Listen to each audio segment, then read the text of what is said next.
Pronto, viu? Estamos ao vivo.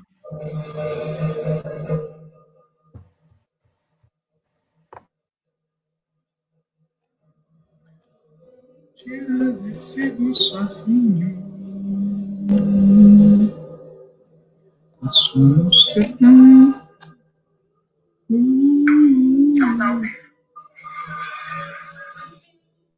Hoje não movem moinho.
Minô, dança, roda, festa, vira, vira, vira. Vira, vira, homem, vira, vira. Lobisomem, vira, vira, vira. Vira, vira, vira, homem.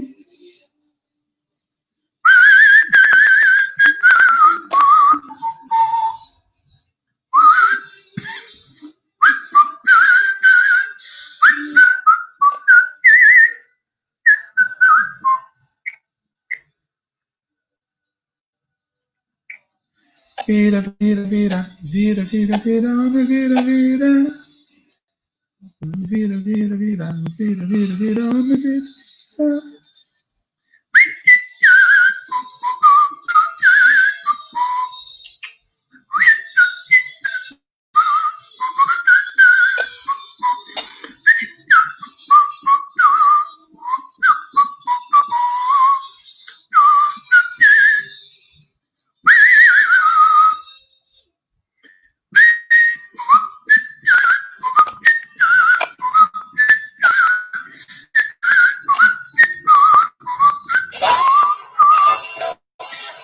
E pirilampus entre os sacis e as fadas, e lá no fundo azul, noite da floresta, iluminou, dança, roda, festa, vira, vira, vira, vira, vira, homem, vira, vira, homem, vira, vira, vira, vira, vira, homem, vira, vira.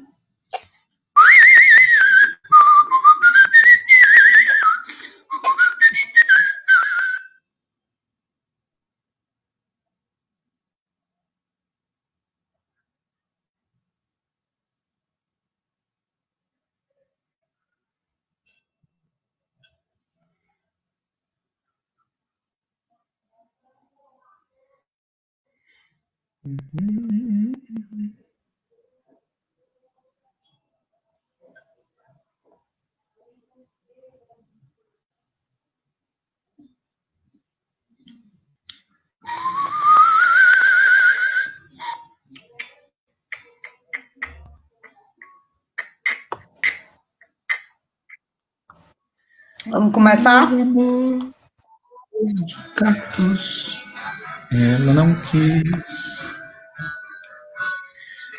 E flor, enfim, a vida, vivo agitado.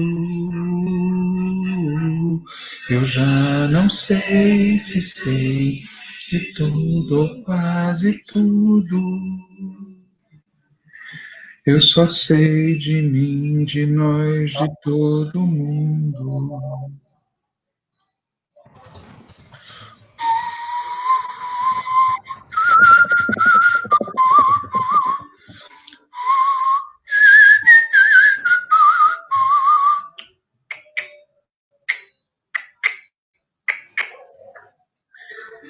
O preço da sua senha, ganado.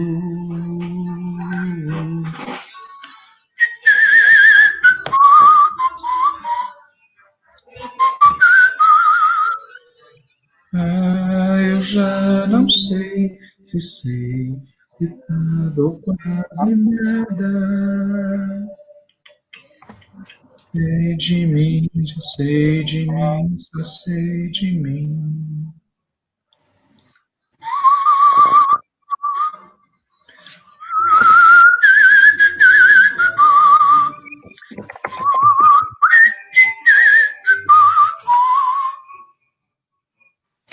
Walter, vamos começar?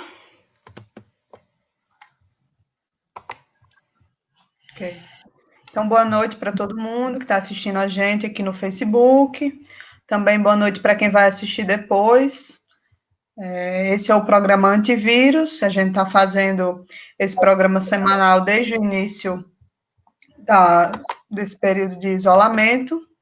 Né? A ideia é um programa que faça o debate sobre a conjuntura. Então, às vezes, a gente faz um debate mais geral sobre a conjuntura, às vezes tem algum tema específico, mas sempre com esse foco na conjuntura. E no programa de hoje, a gente vai falar um pouco sobre a situação do companheiro Lula, né, as novidades que tem a respeito disso, quais são as expectativas em relação aos processos no STF, especialmente o caso da suspeição de Moro, né, o habeas corpus, que pede a decretação da suspeição de Sérgio Moro. E vamos também comentar um pouco sobre os debates políticos que estão em curso a respeito disso. Por exemplo, que tipo de mobilização ser feita em relação a essa questão, a candidatura a presidente em 2022 ou não. E também vamos comentar um pouco sobre a situação de Bolsonaro, né, relacionando com isso, a situação do apoio a ele, as perspectivas ou falta de perspectivas para um encerramento do mandato, e o que é que isso tem a ver com a luta pela recuperação dos direitos políticos do companheiro Lula, né? Então, eu vou começar fazendo um pouco de um retrospecto sobre a situação, né? Lula tem hoje duas condenações em dois processos, né? O do triplex e o do sítio, conhecidos popularmente desse jeito. Ambas as condenações são da Operação Lava Jato. Ainda tem outros processos em curso, seja da Operação Lava Jato ou de outras operações, que aguardam julgamento, né? Como a gente sabe, ele ficou preso por mais de 500 dias, em razão da primeira condenação, que foi a do triplex. As duas, tanto a do triplex quanto a do sítio, já foram confirmadas em segunda instância.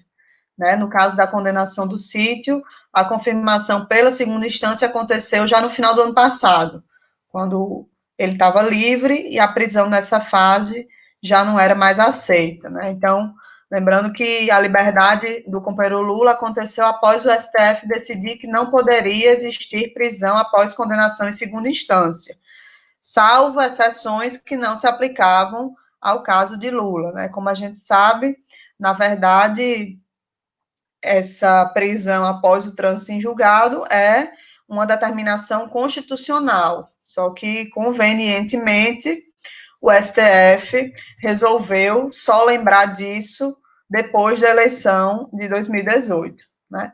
De toda forma, o STF mandou tirar Lula da prisão no final do ano passado, mas não foi porque ele foi declarado inocente, né? Foi porque uma mudança de entendimento que deixou de permitir que possa existir prisão para cumprimento de pena antes de se esgotarem todos os recursos, em todas as instâncias aconteceu essa mudança de entendimento.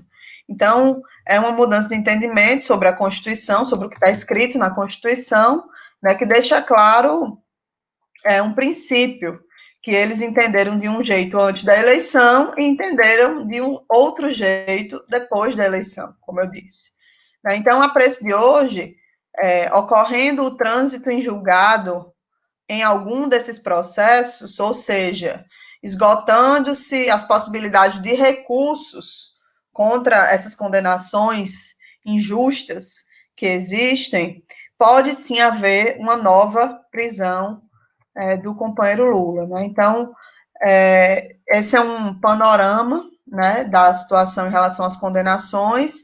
Além dessas duas, existem outros processos, como eu disse, que eu não vou entrar em detalhes sobre eles hoje, mas eu quero sobre isso mencionar uma coisa. O arsenal judicial existente contra o presidente Lula é imenso e, digamos assim, cheio de possibilidades, né? Por isso é que, diante de algo desse tipo, baixar a guarda é tudo que a gente não pode, não deve de jeito nenhum fazer, né? Outro fato importante que tem relação com a situação do presidente Lula é a tramitação na Câmara dos Deputados do que está sendo chamado de PEC dos recursos, né? No início do debate estava mais conhecido como PEC da prisão em segunda instância, mas agora estão chamando de PEC dos recursos. De forma resumida, essa PEC prevê uma alteração na Constituição para que os recursos extraordinário e o recurso especial, que são os recursos judiciais que cabem perante o STF e o STJ, então a PEC prevê uma alteração na Constituição para que esses recursos deixem de ter uma natureza jurídica de recursos e passem a ser o que a gente chama no mundo jurídico de ação rescisória. O efeito prático disso é antecipar o momento no processo que a gente chama de trânsito em julgado, e assim criar uma brecha para compatibilizar, né, tentar compatibilizar a prisão após a condenação em segunda instância com a previsão de que ninguém será culpado antes do trânsito em julgado da sentença penal, que é o princípio que está na Constituição. Claro que existem outros argumentos, né, que no debate são utilizados para justificar essa PEC, a questão da celeridade processual, combater a utilização de recursos como uma ferramenta para protelar o resultado prático de um processo judicial, aperfeiçoar a atuação dos tribunais superiores como julgadores de interpretações em tese, né, interpretações mais gerais e não como terceira instância de casos específicos, mas na prática a PEC tem outros objetivos, né, que são, digamos assim, menos nobres, que é permitir que condenados, que permitir a prisão de condenados o quanto antes, após o julgamento na segunda instância. Então, a situação dessa PEC é a seguinte: concretamente, existe uma comissão especial para debater e aprovar essa PEC, né? Essa comissão especial está instaurada na Câmara. Essa PEC foi apresentada em novembro, já tem relator, né? E no final do ano passado, em dezembro, foi constituída essa comissão especial. Então, reparem que não à toa, né? Após a mudança de entendimento do STF, que teve como consequência a libertação de Lula da prisão em Curitiba, foi apresentada e formada a comissão para debater uma PEC dessa natureza. Então, quem ainda achar que não tem objetivos políticos muito nítidos, né, não sei o que falta mais para ter certeza. No momento, os trabalhos dessa comissão estão suspensos, né, em razão das atividades remotas do Congresso Nacional, que na prática suspendeu as atividades de todas as comissões especiais e permanentes, manteve apenas o plenário em funcionamento de forma virtual, mas eu queria aqui ressaltar nessa discussão sobre a situação do companheiro Lula, que essa é uma questão que a gente deve acompanhar, né? Tem um debate sobre se aprovada essa PEC, o novo procedimento sem recurso especial e extraordinário só valeria para as condenações posteriores, né? Muita gente, mesmo entre nós de esquerda e até petistas, acha que isso seria suficiente para garantir que não seja utilizada para perseguição contra Lula, porque, afinal de contas, as condenações já existentes contra ele não seriam alcançadas pelo novo procedimento. Mas aí, nesse ponto, eu queria lembrar também do que eu já falei antes, né, sobre o arsenal de processos que existe e o fato de possíveis futuras novas condenações serem algo totalmente crível. Então, não dá para, a essa altura do campeonato, estar se iludindo com isso, né? Então, é fundamental que a gente pressione publicamente para que os parlamentares da comissão tomem posição firme e não abram nenhuma brecha. Né? Já basta as brechas que a gente abriu em outros momentos para que a direita faça o que está fazendo agora, né? Nossa participação na aprovação sobre a ficha limpa, delação, organização criminosa, antiterrorismo e por aí vai. Então, sobre a PEC dos recursos, era isso que eu queria falar, né? Tem outro debate, né, que embola o meio de campo, digamos assim, nessa discussão da PEC dos recursos, que é que muitos recursos que tramitam nos tribunais superiores são de conteúdo civil, tributário, trabalhista, né, tem muita ação contra a fazenda pública, né, a União, autarquias, bancos, plano de saúde, grandes empresas. E com essa mudança que a PEC está propondo, né, com a extinção dos recursos superiores, o que ia acontecer é que seria antecipado o trânsito em julgado de questões como essas questões que envolvem essas empresas e o poder público de forma geral, inclusive estados e municípios. Então, isso teria um impacto direto nas contas públicas e também para as empresas, né, que veriam prejudicado o lobby que existe nos tribunais superiores para alcançar entendimentos que lhes são favoráveis. E também teriam que pagar, consequentemente, pagar condenações em tempo mais curto, né, se livrando de condições mais favoráveis que hoje existem nos tribunais superiores para postergar ou até reverter algumas condenações, tanto em relação ao poder público quanto em relação a grandes empresas. Então, sobre isso, é bom registrar também que, pelo menos até o ano passado, existia um debate bem cara de pau, digamos assim, sobre aprovar a PEC para que ela valesse apenas em matéria penal. Então, existia quem defendesse isso, né? Isso eliminaria esses efeitos cíveis que eu comentei, né, sobre antecipação de condenações e de despesas de grandes empresas e do poder público, e garantiria supostamente a eficiência no combate à corrupção e criminalidade, né? Mas até onde o debate andou e também até onde a gente soube da posição do relator da PEC na comissão, que é o deputado Fábio Tradi, do PSD, essa possibilidade de valer apenas em matéria penal está descartada. Mas eu acho que sobre isso também é importante ficar de orelha em pé, né? Porque, como eu disse, essa PEC, ela tem objetivos políticos e pode servir para impedir que determinados processos subam, como a gente diz, especialmente para o STF.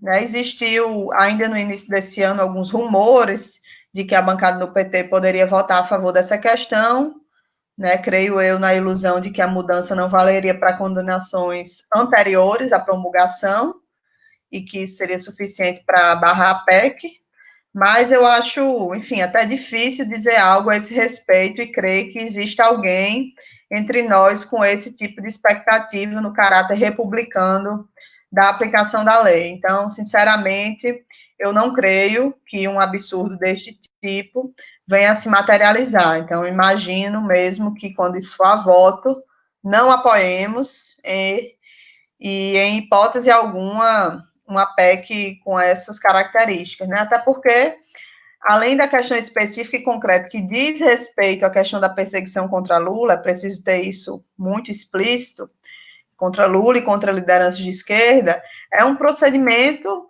que, na prática, restringe direitos, né? Restringe acesso à justiça, faz concessões ao populismo penal, pró-prisão e anti-ampla defesa. Então, mesmo em tese, por princípio, é uma matéria que não deve contar com o apoio da esquerda no parlamento, né? Então, eu falei bastante, de forma detalhada, sobre essa questão da PEC, mas é porque eu acho que realmente é algo importante a gente acompanhar a discussão e tem tudo a ver com a situação do companheiro Lula, que é o foco do nosso debate aqui hoje.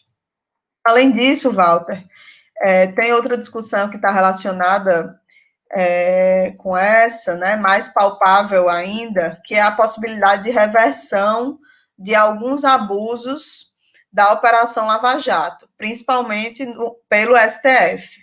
Eu digo que é mais palpável porque essa semana mesmo a gente viu um julgamento que ilustra essa possibilidade de reversão de abusos da Operação Lava Jato pelo STF. Né? Obviamente que eu não tenho ilusão alguma no STF, até porque, da mesma forma que eles poderiam ter revertido a prisão de Lula antes da eleição, poderiam estar revertendo todos esses abusos há muito tempo, né, antes da eleição também. Então, a gente sabe que tudo isso está imerso em um ambiente político, que a gente já vem comentando aqui em outros programas. Mas o fato é que, na terça, agora dessa semana, né, dia 4 de agosto, a segunda turma do STF, por 2 votos a 1, com o voto contrário apenas do ministro Fachin, que é o relator da Operação Lava Jato no STF, é bom saber quem é quem, né, na votação.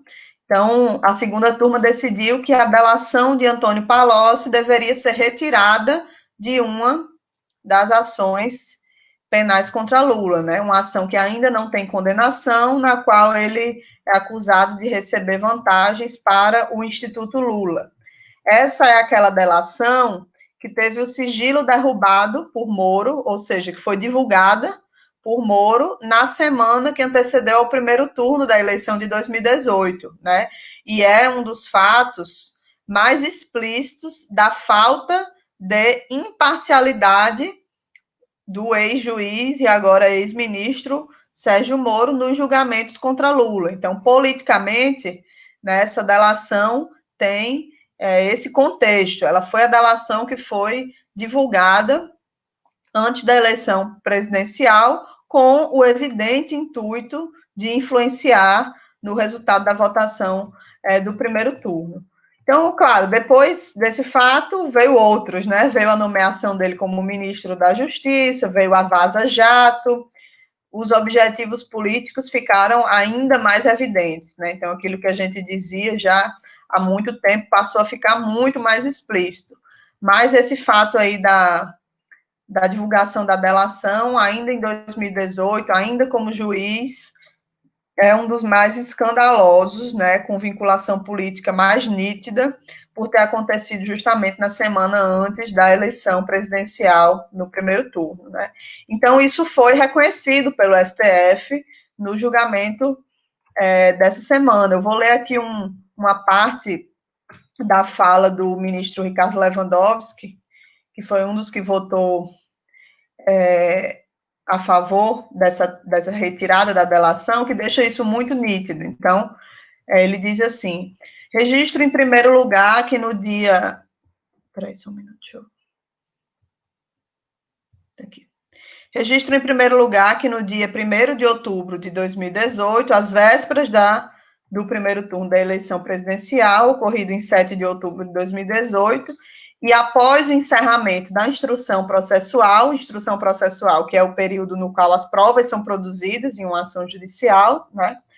Então, ele diz, e após o encerramento da instrução processual nos autos da ação penal, o então juiz federal Sérgio Moro proferiu decisão determinando de ofício, significa sem ninguém pedir, digamos assim, determinando de ofício o levantamento do sigilo e o traslado de parte dos depoimentos prestados por Antônio Palocci Filho em acordo de colaboração premiada, que é a famosa delação, para os autos da referida ação penal. Em outras palavras, isso tudo são palavras do ministro Lewandowski.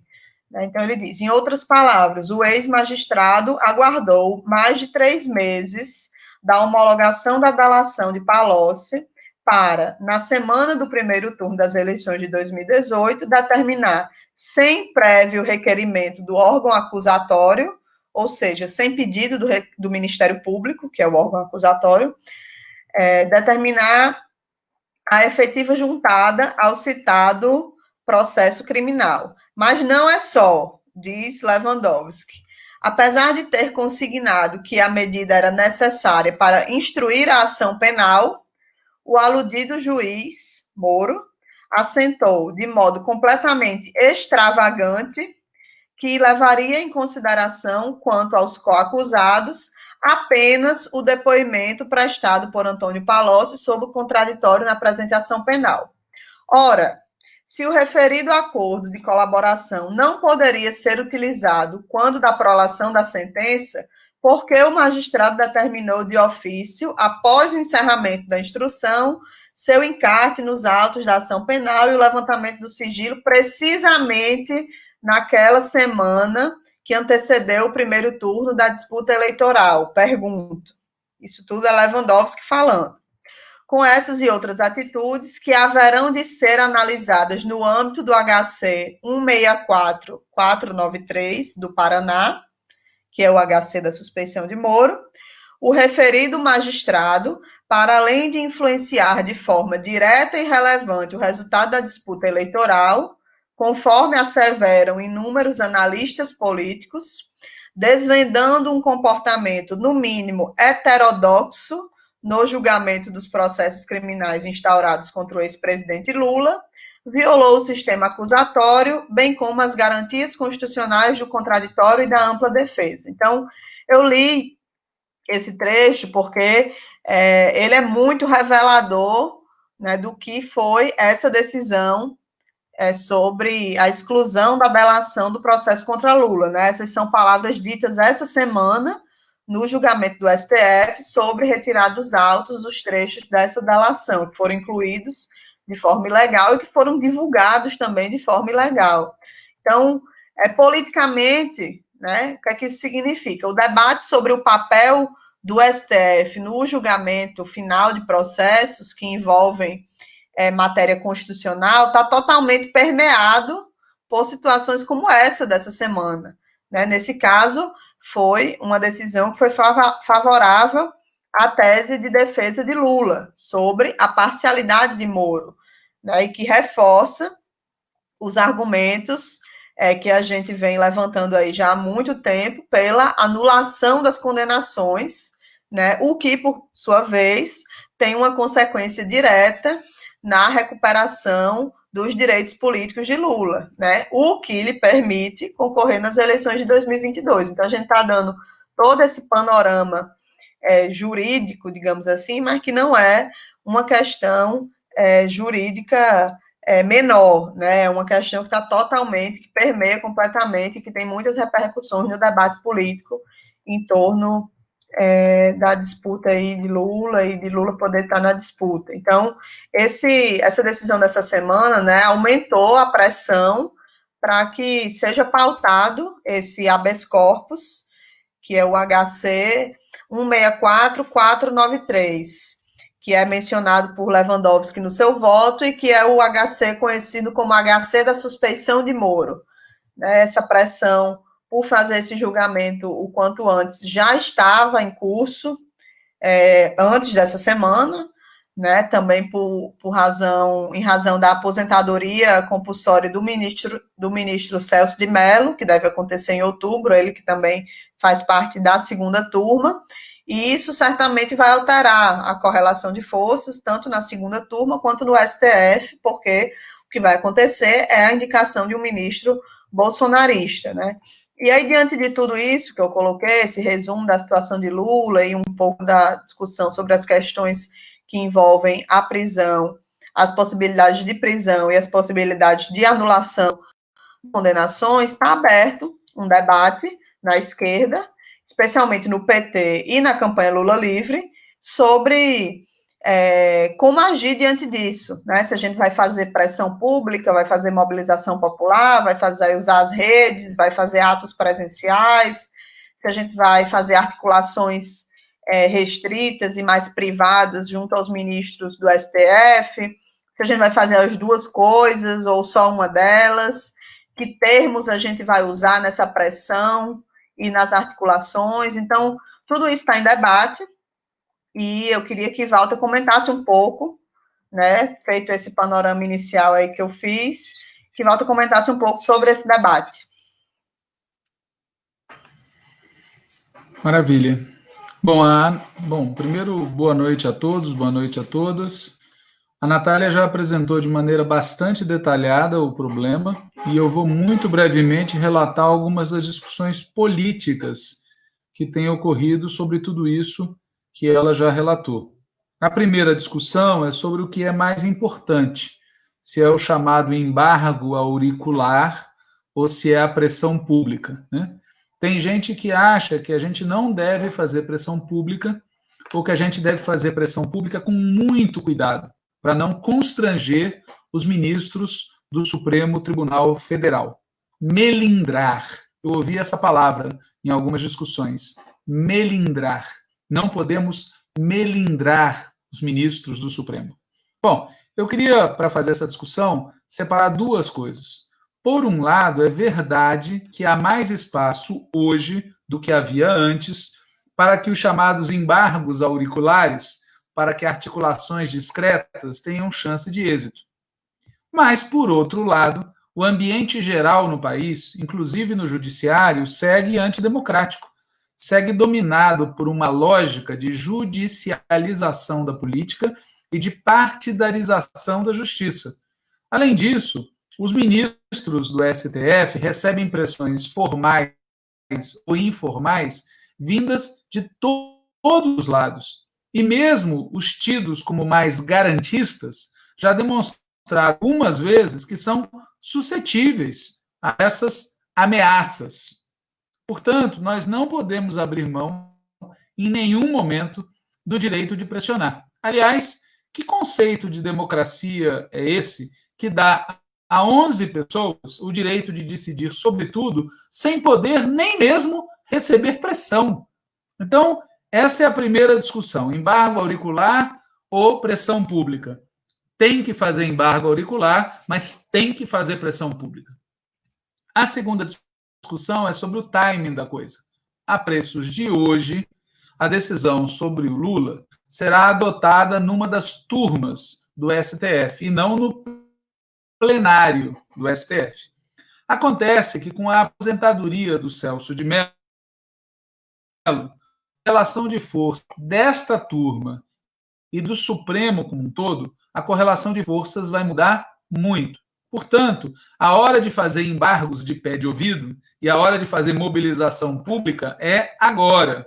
Por isso, nós temos defendido que as candidaturas populares em todo o país devem se somar ao esforço de, além de falar dos problemas do povo, além de falar do fora Bolsonaro, falar também do anula STF e da devolução dos direitos políticos de Lula. Então, essa é a segunda questão.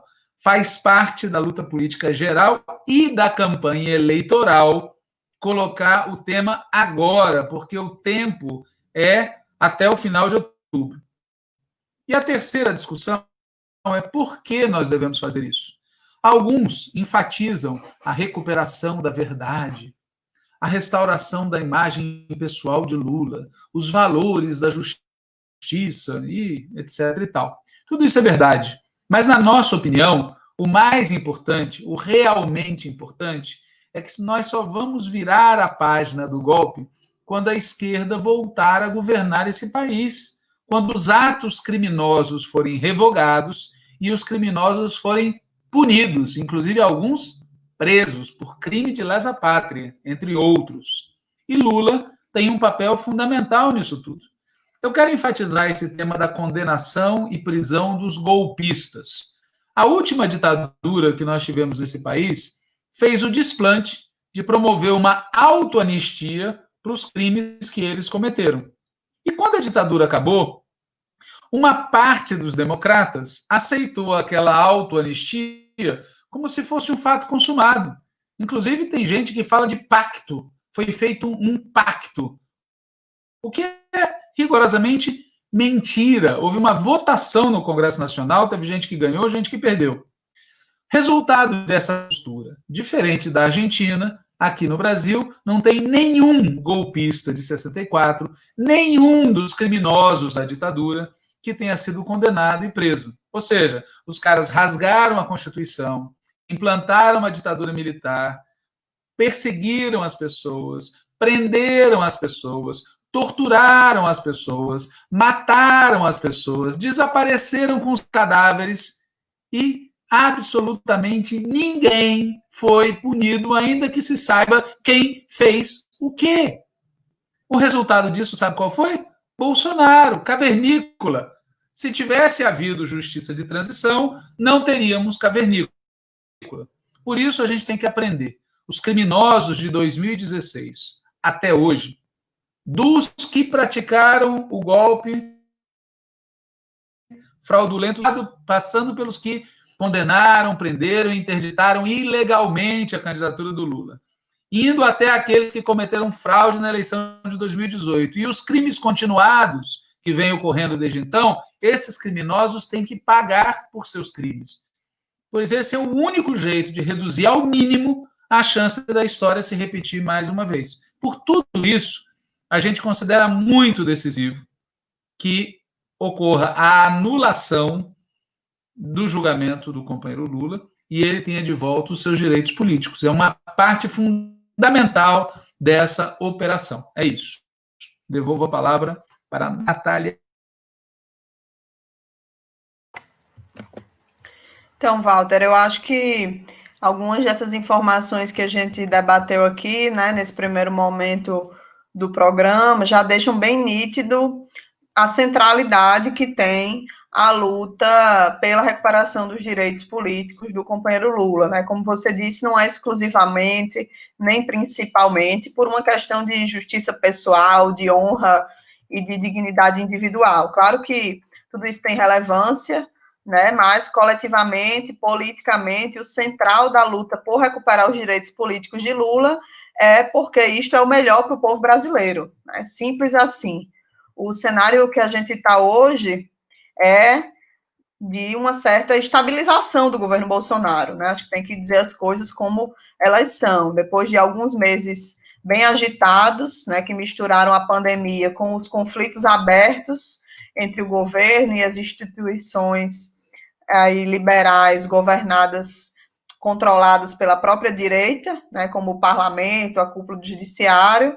O fato é que desde a prisão de Queiroz, e a gente tem falado isso também aqui nos últimos programas, o que parece estar se desenhando é um acordo por cima, né? A gente levantava essa possibilidade e isso parece ser o que está acontecendo, um acordo por cima para manter Bolsonaro no governo, tutelado, sim, mas lá governando, né? Inclusive, o conflito aberto agora pelo Procurador-Geral da República contra a Operação Lava Jato, né, e a tomada de medidas por parte da Procuradoria da República para enfraquecer essa operação e seu principal, digamos, ativo político, que é Moro, são parte desse processo, né? O que está tendo como consequência que eles estão até assumindo o risco de algum eventual efeito colateral que alcance Lula e o PT, como é o caso desse julgamento do STF dessa semana. Então, eu acho que essa estabilização do governo Bolsonaro, ela é viabilizada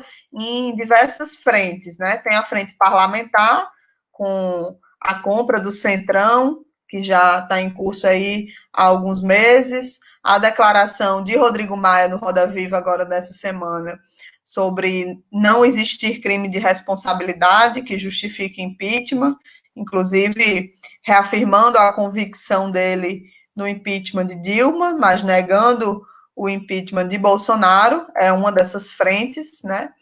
A frente judicial, né, do que faz parte esses conflitos com a Operação Lava Jato, que beneficiam o centrão bolsonarista e a direita tradicional. É bom que se diga isso, né, que eles estão vendo essa operação sair do controle e se voltar contra si próprios. É óbvio que a gente não defende essa operação, mas concretamente é disso que se trata. Os ataques à Lava Jato beneficiam esse pessoal, e também tem a frente, digamos assim, social e popular, né, que é bem explícita na manutenção e até no crescimento do apoio a Bolsonaro nos setores mais pobres da população, o que, na minha opinião, está sendo especialmente possível graças ao auxílio emergencial de R$600, que está sendo pago agora durante a pandemia.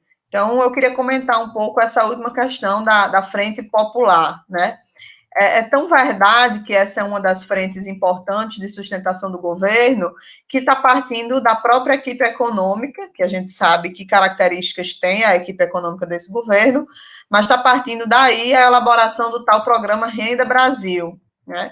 Sempre lembrando que Paulo Guedes, né, na reunião ministerial, é um dos mais efusivos em pensar medidas que garantam a continuidade do governo com a reeleição. Então, a gente também não deve se surpreender de algo desse tipo estar partindo da equipe econômica. E esse Renda Brasil pretende fazer algo muito simples, suplantar o Bolsa Família, inclusive com valores maiores, né?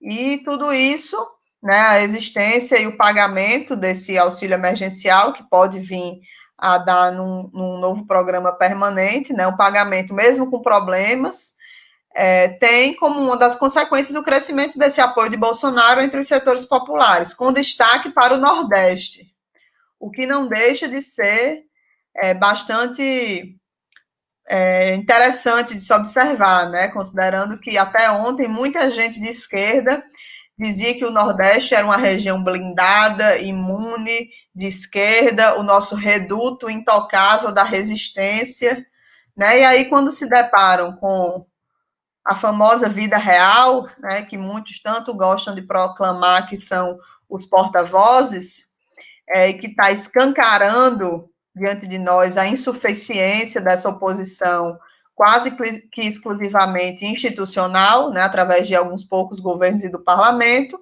esse pessoal da vida real vem dizer agora, né, a nova do momento é dizer que o eleitorado nordestino sempre esteve ligado ao conservadorismo por causa da pobreza extrema, como se isso fosse uma relação natural, pobreza e conservadorismo, né? Obviamente que não é, e aí a gente vê que tem setores que estão caindo mais uma vez no auto-engano mesmo, né, de que os setores populares estariam ligados ao conservadorismo mesmo, e que por isso a gente precisa, sei lá de que forma, seguir conquistando mais governos, até sei, né, de que forma, para poder segurar esses setores conosco através de políticas públicas de sobrevivência imediata, e que o central é buscar os setores médios, buscar o centro, nos afastar da polarização anti-Bolsonaro e por aí vai, né? Como se fosse possível defender o nosso programa sem ser anti-Bolsonaro. E aí, mas o fato concreto que eu queria destacar aqui é o seguinte: hoje a gente está diante de uma contradição muito evidente, né? O auxílio de R$ 600, uma conquista da oposição no parlamento, está sendo fundamental não apenas para sustentar, mas para alavancar o governo Bolsonaro, especialmente em uma base social que é nossa, né? Esse crescimento do apoio na região Nordeste é um emblema disso, mas eu falo aqui da base social mais pobre, né? Os informais, os precarizados, a classe trabalhadora de todo o país que está acessando o auxílio emergencial. As pesquisas indicam que cresce o apoio de Bolsonaro nesses setores, apoio que obviamente já existia, né? Ele não foi eleito presidente sem esse apoio, mas avança, né? O que reforça na nossa compreensão a necessidade que a gente tem de alterar profundamente o nosso modo de funcionamento, da esquerda como um todo, obviamente do PT em particular, né, de voltar ao nosso trabalho político para se reconectar com a classe trabalhadora e fazer diversas outras mudanças táticas e estratégicas. Mas do ponto de vista da disputa eleitoral, né, que é o que muita gente acha e diz que é o prioritário, a gente sabe que hoje só tem no Brasil uma liderança capaz de disputar de volta para o nosso lado, no pleito eleitoral nacional para presidente, os votos desse setor, né? A gente sabe que essa liderança é o companheiro Lula, e é por isso que eu dei toda essa volta sobre o governo Bolsonaro, né, o acordo por cima, a Frente Popular de Sustentação, para concluir que, por essas razões todas também, né, essas razões todas reforçam e muito a necessidade da gente garantir que essa liderança, que é o companheiro Lula, esteja na disputa presidencial, na próxima disputa, seja em 2022 ou antes, mas é preciso que Lula esteja na disputa e que a gente consiga recuperar os seus direitos políticos. Legal. Bom, sobre essas questões que a Natália abordou, eu queria sugerir a quem está nos escutando aqui que busque um estudo muito interessante feito pela Teresa Campelo a respeito da diferença entre o Bolsa Família e as políticas sociais estruturais dos governos do PT versus a ajuda emergencial que é defendida pelos neoliberais.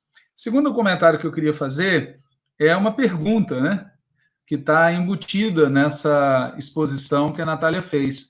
Cadê aquela turma da Frente Ampla pela Democracia? Cadê aquele povo que estava defendendo a democracia contra o fascismo? Onde foi parar esse povo? Né? É inacreditável que a gente tenha gasto tanto tempo dentro do PT discutindo uma miragem, né? Porque tudo se resumiu àquela frase do Fernando Henrique: é preciso tolerância com Bolsonaro. E, aliás, cadê a turma que dizia que o Rodrigo Maia era democrata? Lembram? Cadê aquela turma, né? Que já estavam preparados para embarcar junto com o Rodrigo Maia numa disputa pela democracia, né? Aí o cara vai num programa e diz que o impeachment da Dilma foi correto, o do Bolsonaro não é, e por aí vai. Em terceiro lugar, um outro comentário que eu queria fazer sobre o que a Natália falou, ela estava ouvindo ela falar, eu fiquei me lembrando de uma expressão utilizada numa campanha eleitoral nos Estados Unidos, acho que foi a campanha em que o Clinton ganhou. Era uma frase de um marqueteiro que ele dizia: é a economia, estúpido, né? Porque era um mau desempenho da economia no governo republicano que favoreceu a eleição do Bill Clinton. Ouvindo a Natália falar, a vontade que eu tenho de dizer para alguns amigos nossos é a política, estúpido. Se não tiver política, se não tiver luta política, não adianta. Não adianta achar que sem política muda. E aí eu entro no assunto Lula, né, que é o que realmente está em jogo nessa questão. Tem uma parte da esquerda que sabe que com Lula candidato aumentam muito as nossas chances de neutralizar e de reverter a influência do bolsonarismo no povão. E tem outra parte da esquerda que, ou porque quer acabar com a influência do PT, ou porque não acredita que seja possível anular o julgamento e recuperar os direitos políticos do Lula, simplesmente não dá centralidade ao tema. E aqui eu quero deixar claro a seguinte opinião: é muito difícil ter vitória nessa batalha, como é muito difícil ter vitória na batalha pelo Fora Bolsonaro. Mas quem desiste das batalhas difíceis, porque elas são difíceis, devia pedir licença e sair da esquerda.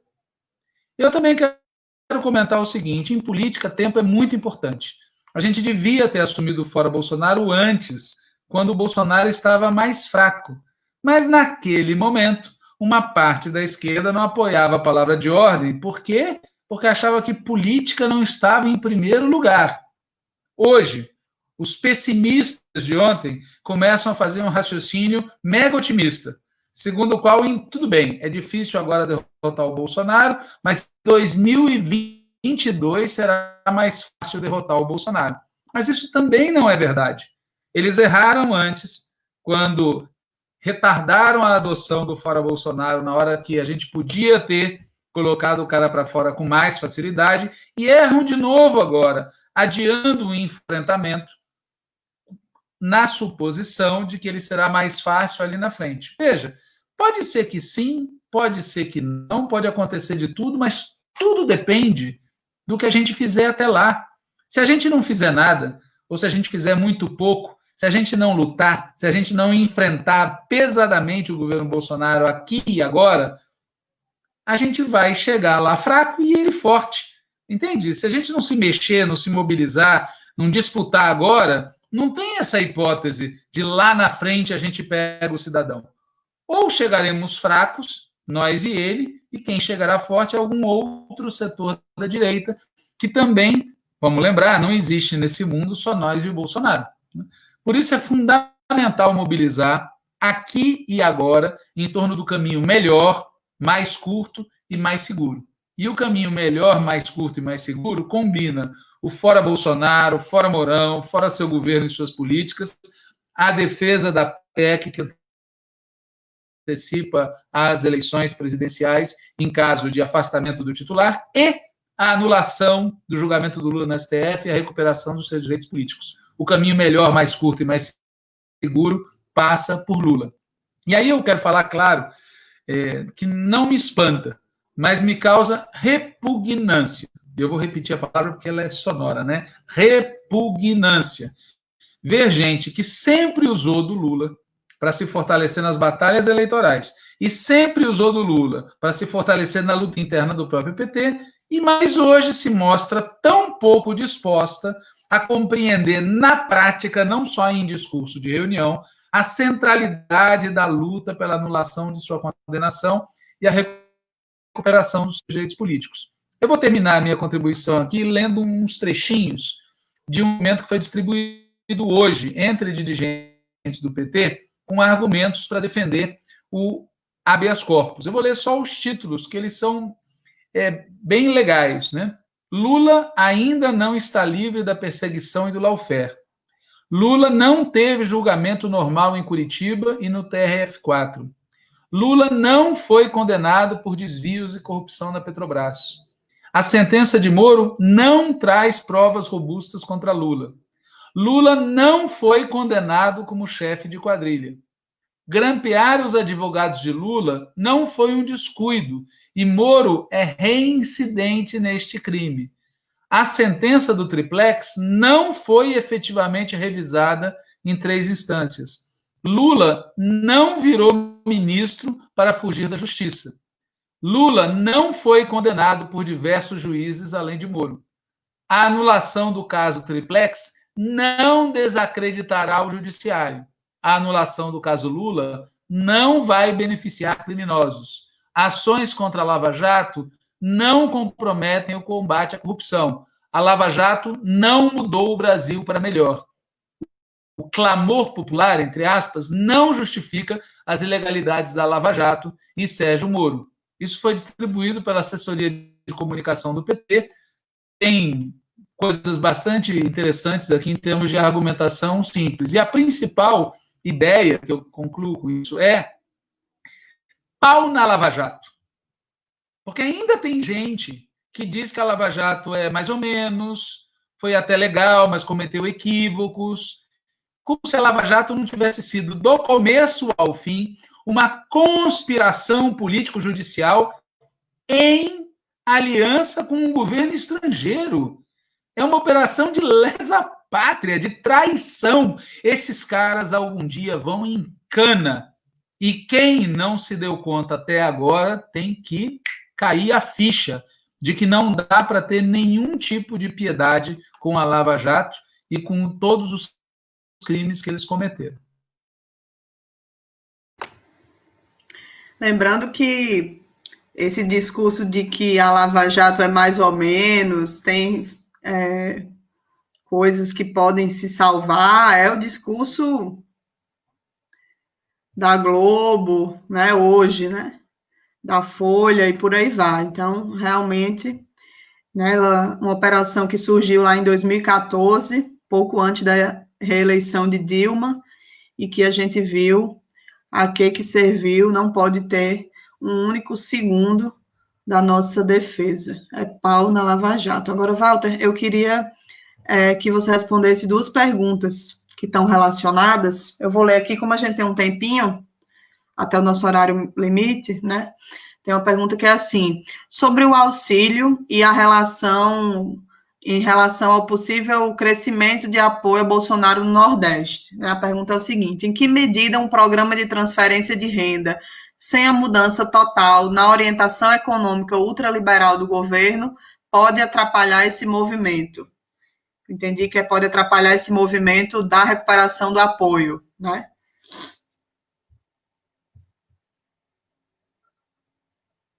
Eu não escutei a primeira parte da pergunta. Perdão, repete. É assim, sobre o auxílio e a relação do auxílio com o possível crescimento de apoio a Bolsonaro, né? Aí ele pergunta, em que medida o programa de transferência de renda, sem a mudança total da orientação ultraliberal na política econômica, atrapalha ou não atrapalha esse movimento de recuperação de apoio. E a outra pergunta é: por que os parlamentares da oposição não conseguiram capitalizar politicamente essa questão do auxílio emergencial? Então, são duas perguntas que têm a ver. Se você pudesse responder, a gente encerraria. Veja, em primeiro lugar é o seguinte, nós temos que defender coisas que salvem a vida do povo. Então não dá para fazer conta nesse debate, é inaceitável qualquer conta do tipo, não vou defender isso, porque se eu defender isso, pode ser capitalizado pelo governo. Não podemos fazer esse cálculo, nós temos que defender coisas que salvem a vida do povo, número um. E esse tema da ajuda emergencial efetivamente salvou a vida de algumas pessoas durante algum tempo, é uma necessidade. Primeira coisa. O erro não está em ter defendido. O erro está em ter acreditado que, por ter defendido, automaticamente isso ia fazer o povo se dar conta de quem está do lado dele e quem está contra ele. Muita gente inteligente, politizada e líderes importantes acreditavam que lá no parlamento nós defendemos e o governo foi contra. Logo, o povo vai saber. E o nome disso é cretinismo parlamentar. Quem inventou esse termo foi o Carlos Marx, a respeito de uns parlamentares numa assembleia que ocorreu na Revolução Alemã de 1848-1849, em que ele dizia que os caras achavam que o mundo girava ao redor do parlamento e que aquilo ali era o centro do mundo. O que aconteceu? O Bolsonaro, habilmente, se beneficiou e trabalhou politicamente o fato de que a distribuição da ajuda emergencial era feita através das instituições governamentais. E nós, naquele período que defendemos a ajuda emergencial, e muita gente acreditando que automaticamente a defesa da vida ia desgastar o Bolsonaro, ia nos favorecer, a gente naquele momento não fez acompanhar a medida correta da defesa da ajuda emergencial de uma ampla campanha pelo fora Bolsonaro, pelo impeachment, pela denúncia do governo, pelo fim desse governo. Esse é o problema, a gente não juntou política com medidas concretas. Esse, na minha opinião, é o centro do problema. E nos iludimos sobre o impacto imediato que teria uma medida correta. Vem a segunda coisa. Vamos nos entender. A situação do país é gravíssima. Muitas pessoas não receberam ajuda emergencial. A ajuda emergencial é inferior ao necessário. E ela não pode ser substituto das demais políticas.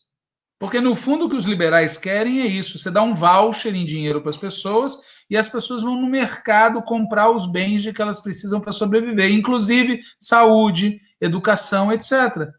Tem que ter investimento maciço em saúde, tem que ter investimento maciço em obras públicas, tem que ter investimento maciço em recuperação da atividade econômica. A ajuda emergencial em si é só isso, é emergencial, é uma necessidade. E nós vamos travar uma disputa grave, porque pode ocorrer, como já foi dito aqui pela Natália na fala anterior, pode ocorrer, é possível, eu diria até que é provável que ocorra, do Bolsonaro se dar conta do óbvio. Primeiro, a ajuda emergencial descolada do resto não é um problema para a política econômica deles. Número 2, os neoliberais sempre defenderam esse tipo de transferência direta de renda. Portanto, também não é contraditório, teoricamente, com a linha do Guedes. Terceiro, politicamente, serve para ele compensar prejuízos que ele possa estar tendo eleitoralmente, ou por decorrência da política sanitária dele, ou por decorrência da política econômico-social dele. Por isso, mais uma vez, eu volto com aquela brincadeira. É a política, estúpido. Não tem mágica. Ou você conversa com as pessoas, discute com as pessoas, debate com as pessoas, faz campanha, pô, você não ganha batalha. E aí, mais uma vez, o Lula é peça-chave. Porque não importa só o que se fala, importa também quem fala e a capacidade de ser escutado por determinados setores da população, capacidade que vem da credibilidade conquistada, não aqui ou ali, não num ou outro cargo, mas numa vida de conexão com o povo, e que foi governante e foi leal a essa conexão. Então, volta àquele ponto que foi tratado por nós aqui o tempo todo. Não importa o que a gente defenda no curto prazo, Não importa o que a gente faça no curto prazo. A gente tem que reconectar com os amplos setores da classe trabalhadora. E uma peça importante nessa reconexão existe, é o Lula. Só que essa peça não está podendo ser usada na sua plenitude. Por quê? Porque os direitos políticos dele estão bloqueados e podem ser desbloqueados se nos próximos meses, até o final de outubro, a gente fizer a coisa certa. É isso. É isso, muito bom.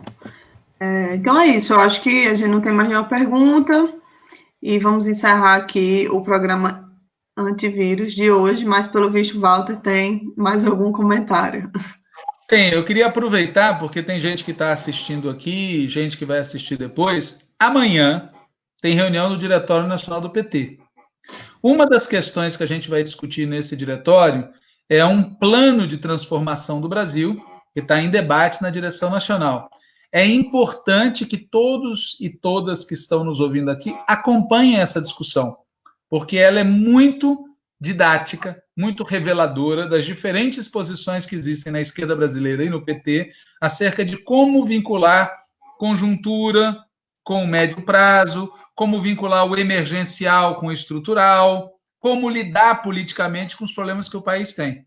Por isso, a gente provavelmente, em algum momento aí, ou no podcast do Patrick Araújo, ou no próximo Antivírus, não sei em que momento, a gente vai ter que voltar a esse assunto e explicar detalhadamente, porque é muito interessante. É isso que eu queria falar só, desculpa aí. Tranquilo. Então, a gente vai encerrar aqui. Quero convidar todo mundo que está assistindo para a atividade agora às 9, das 9 às 11, que é uma atividade da Escola Latino-Americana de História e Política, né, do ciclo de debates sobre desenvolvimento e socialismo. Hoje vai ter uma aula que é a leitura comentada de uma obra de Florestan Fernandes. O ciclo de debate é em homenagem ao centenário de Florestan Fernandes e Celso Furtado.